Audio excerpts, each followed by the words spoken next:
আসসালামু আলাইকুম সবাইকে। হিট অফ রিঅ্যাকশনের এই ভিডিওতে আমরা আরেকটা গাণিতিক সমস্যা সমাধান করব এবং এই গাণিতিক সমস্যা সমাধানের মাধ্যমে আমরা হিট অফ রিঅ্যাকশন সংক্রান্ত আরেকটু ধরনের নতুন একটা জটিলতার সঙ্গে পরিচিত হব। তো চলুন দেরি না করে আমাদের আজকের ভিডিও শুরু করা যাক।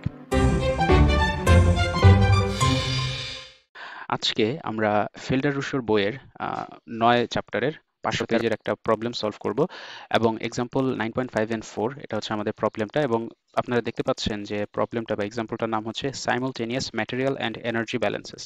এটার কারণ কি এটা আমরা একটু পরে বুঝতে পারবো যে সাইমultaneous ম্যাটেরিয়াল অ্যান্ড এনার্জি ব্যালেন্সেস বলার আসলে উদ্দেশ্যটা কি। আমরা প্রশ্নটা আস্তে আস্তে পড়ি এবং আমরা ব্লক ডায়াগ্রাম এবং অন্যান্য যত ধরনের থিওরি আছে এগুলো আমাদের অলরেডি আগের যে ভিডিওগুলো আছে সেগুলোতে কভার করে নেওয়া হয়েছে। তো আশা করি সেগুলো আপনারা দেখে তারপরে ভিডিওটাতে আসবেন।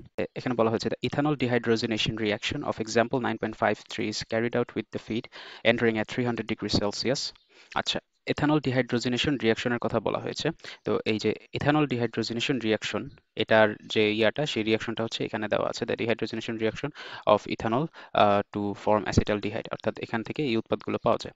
বলা হয়েছে এই example is carried out with the feed entering at 300 degree Celsius. আচ্ছা, আমাদের ব্লক ডায়াগ্রাম শুরু করার মতো তথ্য আমরা পেয়ে গেছি। তো আমাদের এখানে ধরুন একটা রিঅ্যাক্টর আছে। সো এটা হচ্ছে আমাদের একটা রিঅ্যাক্টর। এই রিঅ্যাক্টরের মধ্যে ফিড ঢুকতেছে। ফিডের মধ্যে কি কি আছে এখনো কিন্তু বলে নাই। ফিড ঢুকতেছে এবং ফিডের তাপমাত্রা দেওয়া আছে হচ্ছে 300 degree Celsius. The feed contains 90 mol% ethanol and the balance acetaldehyde, অর্থাৎ ফিডের মধ্যে 90 mol% ইথানল আছে এবং the balance acetaldehyde আছে। তাহলে তোমার এখানে ফিডের মধ্যে আমরা তাহলে এটাকে মোলকে আমি যদি দশমিকে ভগ্নাংশে প্রকাশ করি তাহলে এখানে আসবে 0.9 মোল ইথানল। এখানে অবশ্যই যেহেতু রিঅ্যাকশনের বিষয়পাতি তাহলে অবশ্যই ইথানল না লিখে আমরা সংকেত লিখব ইথানল পার মোল এবং বাকিটা হচ্ছে অ্যাসিটালডিহাইড, তাহলে 0.1 মোল CH3CHO পার মোল। ঠিক আছে, and enters the reactor at a rate of 150 mole per second. তাহলে ফিডের যে রেট সেই রেটটা দেওয়া আছে 150 মোল পার সেকেন্ড, এত তে ফিড হচ্ছে এখানে ঢুকতেছে। তাহলে ফিডের যে রেটটা সেই রেটটা দেওয়া আছে। আচ্ছা, তারপর এরপর বলছে to keep the temperature from dropping too much and thereby decreasing the reaction rate to an unacceptably low level. অর্থাৎ আমরা এখানে তাপমাত্রা খুব বেশি কমাতে চাচ্ছি না, কারণ বেশি কমে গেলে এর বিক্রিয়ার হারটা কমে যাবে। Heat is transfer to the reactor heat is transferred to the reactor. আচ্ছা, when the heat addition rate is 2440 kilowatt. আচ্ছা, তাহলে মানে এই রিঅ্যাক্টরের মধ্যে বাইরে থেকে তাপ প্রদান করা হচ্ছে এবং সেই তাপের মান হচ্ছে 2440 কিলোওয়াট বা 2440 kilojoule per second. The outlet temperature is 253 degree Celsius. আচ্ছা, তাহলে আউটলেট টেম্পারেচার হচ্ছে 253 ডিগ্রি সেলসিয়াস।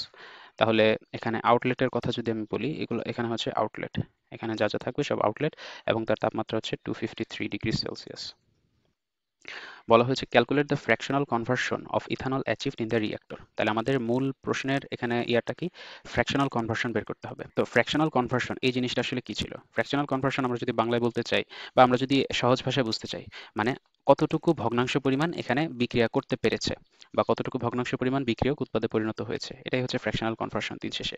তাহলে আমরা এই ফ্র্যাকশনাল কনভার্সনটাকে আমরা যদি গাণিতিকভাবে লিখতে চাই তাহলে এই ফ্র্যাকশনাল কনভার্সনটাকে বলতে পারি হচ্ছে moles reacted divided by moles fed. Okay, অর্থাৎ ফ্র্যাকশনাল কনভার্সন হচ্ছে সমান সমান moles reacted divided by moles fed. তাহলে আমরা এই জিনিসটা এই খাতার মধ্যে একটু লিখে রাখতেছি। তাহলে আমার ফ্র্যাকশনাল কনভার্সন অফ ইথানল যদি জানতে চাই তাহলে আমার ইথানলের জন্য এটা কত হবে, ইথানলের কত মোল রিঅ্যাক্ট করেছে ভাগ হচ্ছে ইথানলের কত মোল দেওয়া হয়েছে। তাহলে ইথানলের কত মোল দেওয়া হয়েছে, অর্থাৎ ধরো এন, এখানে ইথানলের কত মোল দেওয়া হয়েছে সেটা আমরা জানি, এটাকে ধরলাম আমরা এন প্রাইম অফ C2H5OH। এখন মোলস রিঅ্যাক্টেড মানে কি, যে কতটুকু মোল ইথানল বিক্রিয়া করেছে। তাহলে এই বিক্রিয়াটা বা এই বিক্রিয়া কতটুকু করেছে সেটা আমরা কিভাবে বুঝবো, সেটা আমরা বুঝবো হচ্ছে যে তোমার উৎপাদে কতটুকু ইথানল অবশিষ্ট আছে সেখান থেকে আমরা বুঝতে পারবো, তাই না? তাহলে আমরা যদি এখানে N'(C2H5OH) থেকে উৎপাদে যতটুকু অবশিষ্ট থাকবে, ধরলাম উৎপাদে হচ্ছে আমার C2H5OH n সংখ্যক অবশিষ্ট থাকবে, ঠিক আছে? তাহলে আমরা এখানে বলতে পারি যে এই যে রাশিমালাটা, এই রাশিমালাটাই আসলে তোমার ফ্র্যাকশনাল কনভার্সন, অর্থাৎ বিক্রিয়কের যতটুকু দিয়েছিলাম এবং উৎপাদে যতটুকু আছে তাদের যে পার্থক্য, এই পার্থক্যটাই তো আসলে মোলস রিঅ্যাক্টেড, মানে যতটুকু বিক্রিয়া করেছে ভাগ হচ্ছে বিক্রিয়কে যতটুকু দিয়েছি, অর্থাৎ মোলস ফেড। এটা হচ্ছে ফ্র্যাকশনাল কনভার্সন। আচ্ছা, এখন আমরা আউটলেটে তাহলে কি কি থাকতে পারে সেটা সম্পর্কে একটা আইডিয়া হয়ে গেছে। প্রথম কথা, আউটলেটে অবশ্যই ইথানল থাকবে, না হলে এখানে ফ্র্যাকশনাল কনভার্সন চাইতো না। দ্বিতীয় কথা, এখানে যেহেতু বিক্রিয়া ঘটেছে তাহলে অবশ্যই এখানে বিক্রিয়ার কারণে উৎপাদিত যে অ্যাসিটালডিহাইড, সেই অ্যাসিটালডিহাইড থাকবে। এবং তৃতীয়ভাবে এখানে হাইড্রোজেন থাকবে বিক্রিয়ার কারণে উৎপাদিত। ঠিক আছে? এবং এরা প্রত্যেকেই গ্যাসিয়াস অবস্থায় আছে। এটা তোমার বিক্রিয়ার মধ্যেই দেওয়া আছে, এবং প্রশ্নের কথা বলা নাই যে কারো লিকুইড ফর্ম আমরা ধরে নিতে পারবো কিনা বা কারো লিকুইড ফর্ম ধরে নিতে হবে কিনা, এটা কিন্তু প্রশ্নের কথা বলা নাই। তাহলে আমরা ধরে নিচ্ছি এরা সবাই গ্যাসিয়াস অবস্থায় আছে, এবং তাদের যে আননোন মোল নাম্বার এটা ধরলাম এরকম, NC2H5OH, NCH3CHO আর NH2। আচ্ছা, তাহলে এখন এই অবস্থায় আমরা সবচেয়ে প্রথমে কি করতে পারি, যেহেতু এখানে একটা বিক্রিয়া এবং আমরা ইনলেটের যে ফিডগুলো সেগুলো সবকিছু জানি, একটা বিক্রিয়া, তাহলে এখানে আমরা মলিকুলার স্পিসিস ব্যালেন্স করতে পারি, অথবা এখানে আমরা অ্যাটমিক ব্যালেন্স করতে পারি, দুইটার যে কোনো একটা। তো আমরা যদি অ্যাটমিক ব্যালেন্স করে থাকি, তোমরা চাইলে মলিকুলার স্পিসিস ব্যালেন্স দিয়ে করে দেখতে পারো, একই কথা আসার কথা। তাহলে অ্যাটমিক ব্যালেন্স এখানে তিনটা অ্যাটম আছে, কার্বন, হাইড্রোজেন এবং অক্সিজেন। তাহলে আমরা কার্বন, হাইড্রোজেন এবং অক্সিজেনেরটা অ্যাটমিক ব্যালেন্স করি। তো কার্বন অ্যাটমিক ব্যালেন্স করলে ইনলেটে আসতেছে 150 into 0.9 into 2 plus 150 into 0.1 into 2, এখানে কিন্তু ইন্টু 2 হবে কারণ CH3CHO, এখানে দুইখানা কার্বন আছে। আচ্ছা, এটা সমান সমান হচ্ছে তোমার 2NC2H5OH প্লাস 2NCH3CHO। তাহলে সবগুলোর সঙ্গে একটা 2 যেহেতু আসতেছে, আমি এটাকে হচ্ছে ইয়া করে দিচ্ছি, আমি এটা 2 গুলোকে কেটে দিচ্ছি, এবং দেখো 150 ইন্টু 0.9, এখানে 150 ইন্টু 0.9 আর 150 ইন্টু 0.1, তাহলে এখানে দুইটা যোগ করলে আসলে 150 আসবে, তাই না? 2 যদি চলে যায় তাহলে এখানে আসতেছে 150, এটা সমান সমান আসতেছে NC2H5OH প্লাস NCH3CHO। এটা হচ্ছে আমাদের 1 নম্বর সমীকরণ। আচ্ছা, এবার আমরা হাইড্রোজেনের ব্যালেন্স করি। হাইড্রোজেনের ব্যালেন্স যদি করি তাহলে কি আসবে?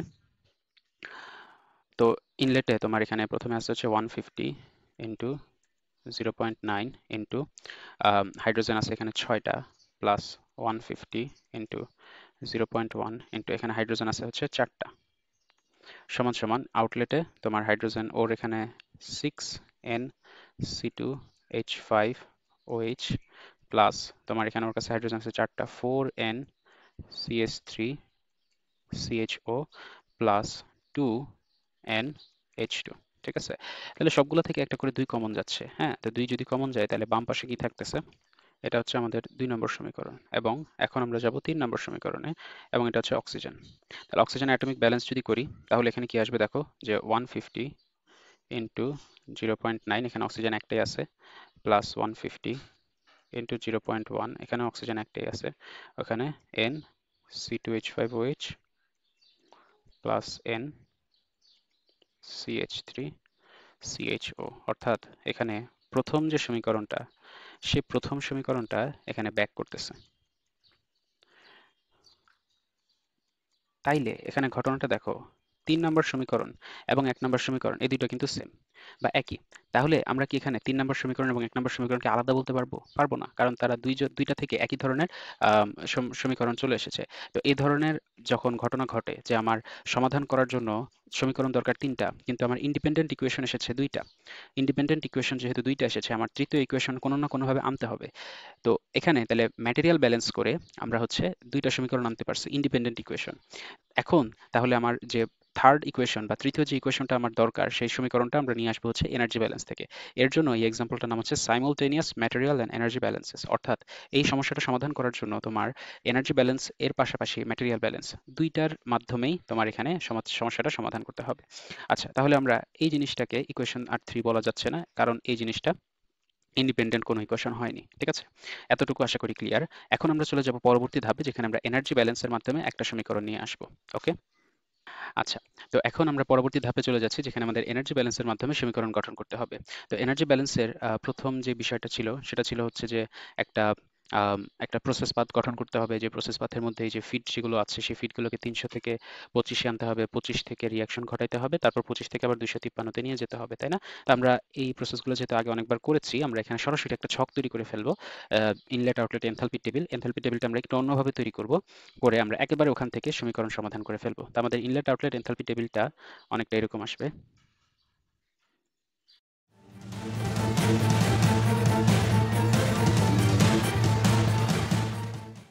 তো এই হচ্ছে আমাদের ইনলেট আউটলেট এনথালপি টেবিল যেটা, সেটা ১ নম্বরে NiHi ইনপুট যেটা সেটা ছিল হচ্ছে, তো তাপমাত্রার এই রেঞ্জ বসানোর পরে আমার এখানে ইনপুটের মধ্যে a প্লাস বিটি যেটা, এই a প্লাস বিটি হবে হচ্ছে ইনপুটে যারা যারা ছিল তাদের সকলের a এবং b এর সামেশন, তাই না? তো এতটুকু আমরা সবাই জানি। তো এখানে a এবং b এর মানটা আসতেছে, আমাদের a এবং b এর মান আসছে এইটা। এখন আমরা এখান থেকে, এবং এটার সঙ্গে অবশ্যই কিন্তু আর গুণ দিতে হবে, ভুলেও এর আর গুণ দেওয়াটা কিন্তু ভুল করা যাবে না। তাহলে এখানে আমরা যদি মান বসাই এবং ইন্টিগ্রেশন করি তাহলে আমাদের মান আসতেছে 4103.715 এত কিলোজুল। ঠিক আছে? আচ্ছা, তাহলে সামেশন অফ NiHi ইনপুট বের করেছি। এখন যদি আমরা সামেশন অফ NiHi আউটপুট বের করতে চাই, সেক্ষেত্রে আমাদের কেমন আসবে? আচ্ছা, তো সামেশন NiHi আউট, আচ্ছা এটা আসবে হচ্ছে তোমার এখানে a এবং b এর মানগুলো আলাদা আলাদা আসবে। একেবারে হিসাব না করার থেকে আমরা যদি এখানে আলাদা আলাদা হিসাব করে তারপর যোগ করি বা সামেশন করি, এটা হচ্ছে একটু সহজ উপায় হবে, কারণ এমনিতে দিন শেষে আমাদের যোগ করাই লাগতেছে। ঠিক আছে? তো আমরা এই বিষয়টাকে আলাদা আলাদাভাবে এভাবে লিখতে পারি যে ইন্টিগ্রেশন তোমার হচ্ছে 298 থেকে এখানে আসতেছে 293, 253 প্লাস 273.15। এখানে মিথানল, তাই মিথানলটার ক্ষেত্রে তোমার এখানে হবে 3.518 plus 20.001 10 to the power minus 3t into 8.314 into 10 to the power minus 3 dt, এই পুরো জিনিসটার সঙ্গে n C2H5OH গুণাকারে থাকবে, এবং একইভাবে এটার সঙ্গে আচ্ছা, তাহলে এখানে আমরা যখন এই তিনটা NiHi আউটপুটগুলো আমরা আলাদা আলাদা করে লিখেছি কেন? কারণ এখানে মূল নাম্বারগুলো আসলে চলক হিসেবে, তো চলক হিসেবে মূল নাম্বারগুলো নিয়ে আমরা যদি একেবারে হিসাব করতে যাইতাম খুব একটা সুবিধা করতে পারতাম না। এর জন্য আমরা এখানে আলাদা আলাদা করে নিয়েছি। তো এখানে আমরা যদি ইন্টিগ্রেশন করি, ইন্টিগ্রেশন করার পরে আমাদের রেজাল্টটা আসবে হচ্ছে অনেকটা এরকম। তাহলে আমাদের NiHi আউটপুটের তিনটা হিসাব করার পর আমাদের এখানে মানগুলো অনেকটা এরকম এসেছে। আমরা এখন তাহলে NiHi ইনপুট NiHi আউটপুট বের করে ফেলেছি। এখন আমাদের দরকার হচ্ছে হিট অফ রিয়াকশন বা হচ্ছে হিট অফ রিয়াকশন নট যেটা, সেই হিট অফ রিয়াকশন নটটা বের করা। এবং আমরা এখানে হিট অফ রিয়াকশন নট বের করার ক্ষেত্রে আমরা এখানে বলেছিলাম যে এখানে মূলত হবে হচ্ছে heat of formation of acetaldehyde, হ্যাঁ, minus heat of formation of ethanol. আমরা এখানে হাইড্রোজেনের হিট অফ ফরমেশনটা নিব না, কারণ আমরা এলিমেন্টাল কম্পাউন্ডগুলোর হিট অফ ফরমেশন নেই না। এটা আমরা যখন হিট অফ ফরমেশন পড়েছিলাম বা হিট অফ ফরমেশন পদ্ধতিতে যখন হিট অফ রিয়াকশন বের করেছিলাম, তখনই আমরা বলেছিলাম যে আমরা স্মিথের টেবিল থেকে পাই heat of reaction for CH3CHO heat of formation, এটা হচ্ছে এত, এবং heat of formation for methanol হচ্ছে 235.100, তাহলে এটা চলে আসতেছে 68.91 এত কিলোজুল পার মোল। ঠিক আছে? তাহলে এটার সঙ্গে এখন আমার তার হিট অফ রিয়াকশনের সঙ্গে আমার এখন যাই গুণ করতে হবে। তাহলে আমার অ্যাকচুয়াল যে টোটাল হিট অফ রিয়াকশন যেটা, আমরা যদি এখন এনার্জি ব্যালেন্স করি, অর্থাৎ ডেল্টা এইচ আর, এখানে তো ডেল্টা ইকে বা ডেল্টা ইপি আকারে কোনো কিছু খরচ হয় না, তাহলে ডেল্টা এইচ আর এটা সমান সমান আসবে হচ্ছে কিউ। ওই যে কিউ বলতে আমরা এখানে যে 1400, এই যে 2440 যে কিলোজুল পার সেকেন্ড এনার্জি আমরা দিচ্ছিলাম সেটার পরিমাণ এখানে বোঝাচ্ছে। তাহলে কিউ, তাহলে ডেল্টা এইচ আর মানে কি? ডেল্টা এইচ আর মানে হচ্ছে summation of NiHi output minus summation NiHi input plus summation of যাই ডেল্টা এইচ আর নট। এখানে যেহেতু আমার সামেশনের কোনো দরকার নেই, যেহেতু আমাদের এখানে একটাই রিয়াকশন, এই জন্য আমরা সামেশন দিচ্ছি না। তো এটা সমান সমান আসতেছে কিউ। ঠিক আছে? তাহলে এখন আমরা যদি এখানে মানগুলো বসাই, তাহলে মান বসাইলে এখানে আসতেছে, আমরা যদি যাইয়ের মান বসাই তাহলে এখানে আসতেছে। তো এই হচ্ছে আমার পুরো ইকুয়েশনটা। আমরা এখানে একটা জিনিস একটু চেক করে নিই যে এখানে যে বিক্রিয়াটা আছে, বিক্রিয়াটা আমার সমতাকৃত অবস্থায় আছে কিনা। সবাই একটু দেখো তো বিক্রিয়াটা সমতাকৃত অবস্থায় আছে কিনা। এখানে কার্বন দুইটা, হাইড্রোজেন এখানে 5 আর 6টা, হাইড্রোজেন এখানে 3 আর 4 আর 2 6টা, অক্সিজেন একটা, পুরো বিক্রিয়াটা সমতাকৃত অবস্থায় আছে বিধায় আমার এখানে আলাদা করে কোনো ঝামেলা করা লাগেনি। তাহলে এই যে পুরো সমীকরণটা, এই পুরো সমীকরণটাকে আমরা এখন এক আকারে নিয়ে আসতে পারি। তাহলে এখানে এক আকারে নিয়ে আসলে কি হবে বিষয়টা? আলটিমেটলি সমীকরণটা, তো সবগুলো সমীকরণ হিসাব করার পরে, মানে সবগুলো চলক হিসাব করার পরে আমাদের মূল সমীকরণটা আসতেছে এরকম। তাহলে এইটাকে আমরা বলতে পারি অরিজিনাল 3 নম্বর সমীকরণ। ঠিক আছে? তাহলে আমাদের 1 নম্বর সমীকরণটা কি ছিল? সলভিং 1, 2 and 3, আমরা যদি এই তিনটা সমীকরণ সমাধান করি তাহলে আমরা আমাদের উত্তর পেয়ে যাব। তো এই তিনটা সমীকরণ যদি সমাধান করি তাহলে আমাদের উত্তর চলে আসছে। আচ্ছা, আমাদের এখানে চলকগুলো আসতেছে 88.478, তারপর এখানে অ্যাসিটালডিহাইডের উৎপাদের যে মূল নাম্বার, সে মূল নাম্বার আসতেছে তোমার 61.525, 2, আর হাইড্রোজেন এর যে উৎপাদে মোল নাম্বার এটা আসতেছে হচ্ছে তোমার 46.522 এত মোল। তাহলে আমাদের উৎপাদে এই তিনটা মোল সংখ্যা জানা হয়ে গেল। তাহলে আমরা সুন্দর মতো পার্সেন্ট কনভার্সন এখানে বের করতে পারবো। তাহলে পার্সেন্ট কনভার্সন এখানে কত? Moles reacted divided by moles fed. তো মোলস ফেড ছিল হচ্ছে 135 মাইনাস হচ্ছে তোমার এখানে 88.478 ডিভাইডেড বাই তোমার এখানে আসতেছে 135 মানে মোলস ফেড। তাহলে এখানে কত আসতেছে উত্তরটা? 0.344, অর্থাৎ আমরা এখানে বলতে পারি যে 34.4%। এটা হচ্ছে আমাদের পার্সেন্ট কনভার্সন এবং এটা হচ্ছে আমাদের এখানে উত্তর। ঠিক আছে? তো এইভাবে আমাদের এই অঙ্কটা সলভ করা হয়ে গিয়েছে। এখন আমরা চাচ্ছি যে পুরো অঙ্কটার একটা সামারি তুলে ধরতে।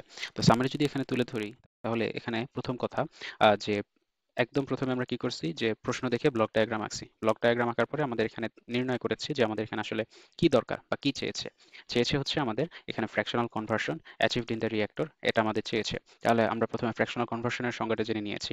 ফ্র্যাকশনাল কনভার্সনের সংজ্ঞার মধ্যে আমরা কি জেনেছি যে moles reacted divided by moles fed, এই অনুপাতটাই হচ্ছে আসলে ফ্র্যাকশনাল কনভার্সন। ঠিক আছে? আচ্ছা, তারপর আমরা কি করেছি, এখানে আমার ফ্র্যাকশনাল কনভার্সন জানতে হলে আউটলেটে বা হচ্ছে উৎপাদে যে যে জিনিসগুলো বের হয়েছে সেগুলোর মোল সংখ্যা সম্পর্কে জানা থাকতে হবে। তো এই মোল সংখ্যা সম্পর্কে জানার জন্য কি করেছি, অ্যাটমিক ব্যালেন্স করেছি। অ্যাটমিক ব্যালেন্স করতে গিয়ে আমরা দেখেছি যে উপাদান তিনটা কিন্তু ইন্ডিপেন্ডেন্ট ইকুয়েশন এসেছে হচ্ছে দুইটা। তাহলে আমাদের তিনটা চলক কিন্তু দুইটা ইন্ডিপেন্ডেন্ট ইকুয়েশন, এটা দিয়ে তো আমরা এখানে সমীকরণ সমাধান করতে পারবো না।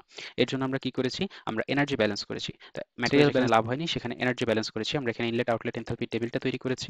টেবিল তৈরি করার পর আমরা এখানে এনআইএইচ ইনপুট আউটপুট এবং এগুলো গতানুগতিক যে আমাদের নর্মাল সূত্র বা নর্মাল যে থিওরি সেগুলো দিয়ে আমরা বের করতে পেরেছি। তো বের করার পর তারপর হচ্ছে আমরা এখানে energy balance delta H R naught heat of ফরমেশনের মাধ্যমে হিট অফ রিয়াকশন বের করা 25 ডিগ্রি সেলসিয়াসে সেটা বের করেছি এবং এরপর এনার্জি ব্যালেন্স করেছি। এনার্জি ব্যালেন্সের মধ্যে এখানে আমাদের বাম পাশে এনথালপি ছাড়া যেহেতু কাইনেটিক এনার্জি, পটেনশিয়াল এনার্জি এগুলোর যেহেতু কোনো পরিবর্তন হয়নি, তাহলে বাম পাশে শুধু এনথালপির পরিবর্তন। ডান পাশে যেহেতু কোনো ধরনের কাজ এখানে আউটপুট পাওয়া যায়নি, তাহলে ডান পাশে শুধুমাত্র তাপ যতটুকু আমার রিঅ্যাক্টরের মধ্যে দেওয়া হচ্ছে এই তাপটুকু সেটাই আমার ডান পাশে দেওয়া হয়েছে। তাহলে আমরা থার্ড স্টেপে এনার্জি ব্যালেন্স করলাম। এনার্জি ব্যালেন্স করার পর তারপর আমরা এখানে তৃতীয় একটা সমীকরণ পেলাম। তো এই তিনটা সমীকরণ সমাধান করে এই যে এই দুইটা হচ্ছে আমাদের অ্যাটমিক ব্যালেন্স থেকে পাওয়া, আর এই সমীকরণটা হচ্ছে এনার্জি ব্যালেন্স থেকে পাওয়া। এই তিনটা সমীকরণ সমাধান করলাম, সমাধান করে আমরা আউটলেটের মোল নাম্বারগুলো বের করলাম, বের করে তারপর আমরা পার্সেন্ট কনভার্সন সুন্দরভাবে বের করে ফেলতে পারলাম। তো এই অঙ্কটার মাধ্যমে আমরা নতুন যে জটিলতাটা জানতে পারছি সেটা হচ্ছে যে অনেক সময় এমন হয় যে অ্যাটমিক ব্যালেন্স করে বা ম্যাটেরিয়াল ব্যালেন্সের মাধ্যমে কোনো একটা বিক্রিয়া বা কোনো একটা রিঅ্যাক্টিভ সিস্টেমের সব ধরনের কম্পোনেন্টগুলো কিন্তু বা সব ধরনের চলকের মান জানা সম্ভব হয় না। তো সেক্ষেত্রে শুধুমাত্র ম্যাটেরিয়াল ব্যালেন্সের উপর নির্ভরশীল থাকলে আমরা কিন্তু সমীকরণের সকল চলকের সমাধান বের করতে পারবো না। তো সেই ক্ষেত্রে আমাদের এনার্জি ব্যালেন্সেরও সহায়তা নিতে হয় এবং এনার্জি ব্যালেন্সের মাধ্যমে আমাদের আরেকটা স্বাধীন সমীকরণ বা ইন্ডিপেন্ডেন্ট ইকুয়েশন পাওয়া যায় এবং সেগুলো ব্যবহার করে আমাদের একটা সমীকরণের চলক বা ভেরিয়েবলগুলোর মান বের করতে হয়। তো এই এক্সাম্পলটার নাম হচ্ছে সাইমultaneous ম্যাটেরিয়াল এন্ড এনার্জি ব্যালেন্সেস, অর্থাৎ এনার্জি ব্যালেন্স এবং ম্যাটেরিয়াল ব্যালেন্স দুইটা ব্যবহার করে একটা রিঅ্যাক্টিভ সিস্টেমে সকল ধরনের চলকের মান বের করা। আশা করি এই প্রবলেমটা সবার ভালো লেগেছে। সামনে আমরা আরেক ধরনের প্রবলেম নিয়ে আলোচনা করব, যেখানে হিট অফ রিঅ্যাকশনের মধ্যে আরেকটা নতুন ধরনের জটিলতার উদ্ভব হবে। তো আশা করি সবাই ততদিন পর্যন্ত ভালো থাকবেন, সুস্থ থাকবেন। আসসালামু আলাইকুম।